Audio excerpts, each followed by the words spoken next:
দর্শক, খুবই অবাক হলাম একটা খবরে। সেটি হচ্ছে অস্থিরতা অসন্তোষের 6 মাসে $19 বিলিয়ন পোশাক রপ্তানি, প্রবৃদ্ধি 13.28%।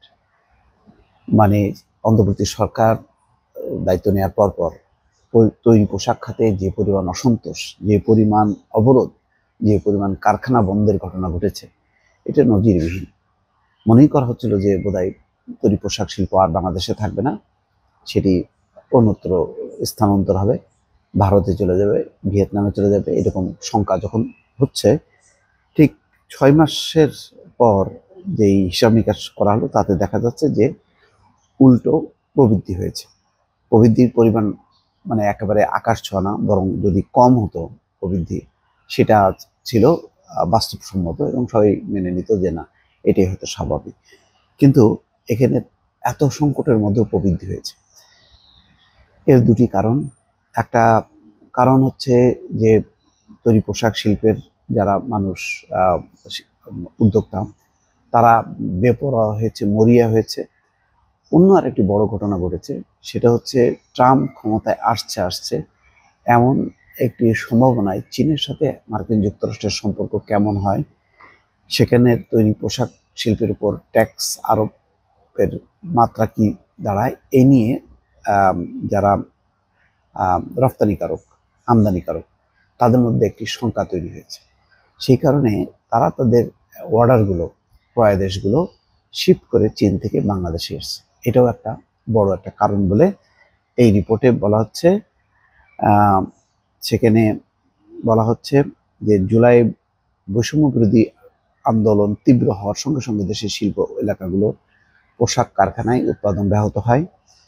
আগস্টে গণঅভ্যুত্থানে শেখ হাসিনা সরকারের পতনের পর থেকে নিয়মিত বিরতিতে অস্থিরতা ও অসন্তোষ দেখা দেয় শিল্প অধ্যুষিত এলাকাগুলোয়।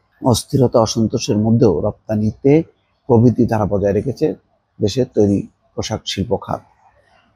চলতি 2024-25 অর্থ বছরের প্রথমার্ধে বাংলাদেশ থেকে পোশাক রপ্তানি হয়েছে $1,980,77,00,000, প্রায় $2,000 কোটি। এর আগে 2023-24 অর্থ বছরের প্রথম 6 মাসে রপ্তানি হয়েছিল $1,755,69,20,00,000। জাতীয় রাজস্ব বোর্ড থেকে সংগৃহীত তথ্যের ভিত্তিতে বাংলাদেশ রপ্তানি উন্নয়ন ব্যুরো গতকাল প্রকাশিত এই পরিসংখ্যান অনুযায়ী অর্থ বছরের প্রথমার্ধে দেশের তৈরি পোশাক খাতে রপ্তানিতে প্রবৃদ্ধি হয়েছে 13.28%। এটা একটা বিশাল কারণ। আর একটা খাত সংশ্লিষ্টরা বলছেন যে রাজনৈতিক ডামাডোল ও শ্রম অসন্তোষে বাংলাদেশের তৈরি পোশাক রপ্তানি গতি স্লথ হয়ে যাওয়ার একটা বড় আশঙ্কা দেখা দিয়েছিল। তবে রপ্তানি থমকে না যাওয়ার একটি বড় কারণ হলো বৈশ্বিক দুই পরাশক্তি চীন এবং মার্কিন যুক্তরাষ্ট্রের মধ্যে সম্ভাব্য বৈরিতার আশঙ্কা। বিশেষ করে মার্কিন প্রেসিডেন্ট ডোনাল্ড ট্রাম্প 20 জানুয়ারি ক্ষমতা গ্রহণের পর চীনের সঙ্গে দেশটির বাণিজ্য যুদ্ধ নতুন করে তীব্রতা পাবে বলে আশঙ্কা করছেন মার্কিন ক্রেতারা। এই অবস্থায় তাদের অনেকেই পোশাকের ক্রয় দেশ চীন থেকে বাংলাদেশে সরিয়ে আনছেন। অতিরিক্ত এই ক্রয় দেশ ধরতে রীতিমতো হিমশিম খেতে হচ্ছে বাংলাদেশের রপ্তানিকারকদের। এ বিষয়ে রপ্তানিকারকদের মতো একই কথা বলছেন বাংলাদেশি পোশাকের সর্ববৃহৎ ক্রেতা প্রতিষ্ঠানও। বরং দেখা যাচ্ছে যে আরো এত পরিমাণ ক্রয় দেশ আসছে যে সেটা ধরে রাখাটাও একটা চ্যালেঞ্জ হয়েছে। হিমশিম খাচ্ছে বাংলাদেশের তৈরি পোশাক খাতের যারা উদ্যোক্তা, তারা। এটা হয়তো বড় কারণ। নতুবা নর্মালি যেভাবে আস্তে আস্তে কারখানাগুলো বন্ধ হচ্ছিল, যেভাবে মাসের পর মাস বন্ধের ফলে শ্রমিক অসন্তোষ, ভাঙচুর, আগুন, এই পরিস্থিতির মধ্যে উৎপাদন বৃদ্ধি তো দূরের কথা, রপ্তানি বৃদ্ধি তো দূরের কথা, সেখানে কমে যাওয়ার কথা।